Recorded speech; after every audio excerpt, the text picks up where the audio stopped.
In the NFL, where roughly 70% of players are black or people of color, how many head coaches share their background? When diversity exists on the field but not in leadership, what does that say about true fairness and inclusion? That means of the 9 head coaching vacancies this offseason, 2 are expected to be filled by non-white candidates. It hasn't worked as the NFL, I think, intended. Introduced in 2003, the Rooney Rule requires NFL teams to interview at least 1, now 2, minority candidates for head coach, general manager, and coordinator positions. Women also count as diverse candidates under the rule, yet its impact remains contested. We can make changes to this system, and give more opportunities to black and minority coaches, real opportunities. I think it'll be worth it. I think even the NFL and its owners know that Brian Flores has a point. Initial results seemed promising, with minority head coach representation rising from 6% pre-2003 as much as 22% shortly after.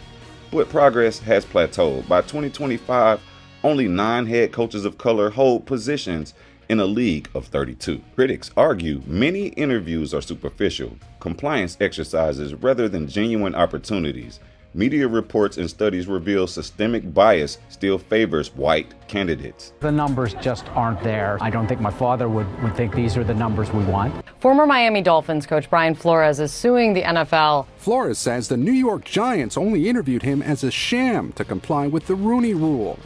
Statistical analysis by sociologists indicates that even after controlling for experience, black candidates are still far less likely to be selected than white candidates.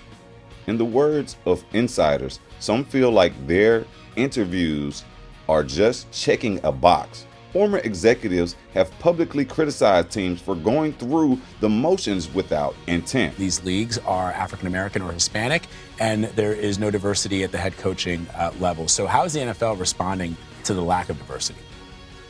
Well, mostly, lip service right now. They get these guys in the pipeline, but they're not promoted. Diversity in hiring isn't just about representation. It's about power. As some critics note, unless leadership structures themselves change, rules only may not dismantle systemic bias. In corporate America, many companies adopted the Rooney Rule, but often without true accountability or cultural shifts. Not only the Rooney Rule, but our policies overall. It's clear we need to change and do something different. The Rooney Rule remains a landmark in diversity policy, but its limitations make it clear that intentions must be paired with accountability. The real question isn't whether we have a rule, it's whether we have the will to see it through. Honestly. So far this year, only 1 out of 7 teams with head coaching vacancies have hired a minority coach, with the New York Jets picking up former Detroit Lions defensive coordinator Aaron Glenn. Building a stronger, more inclusive pipeline, the NFL maintains robust development fellowships such as the Bill Walsh Diversity Coaching Fellowship and the Nunn-Wooten Scouting Fellowship, helping diverse candidates gain real-world experience. Teams also participate in a variety of programs, including Women's Careers in Football Forum, Quarterback Coaching Summit, Ozzie Newsome GM Forum, and the HBCU Legacy and Senior Bowls, featuring minority coaching staff and players.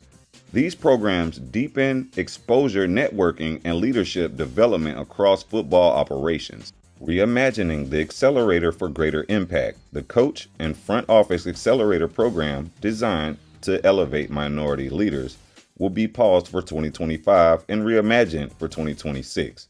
The revamped program aims to merge coaching and front office tracks and enhance one-on-one development opportunities, per the Washington Post. This pause signals the league's willingness to listen, recalibrate, and redesign for better long-term outcomes. Political will just isn't there for something like this to pass it and then enforce it.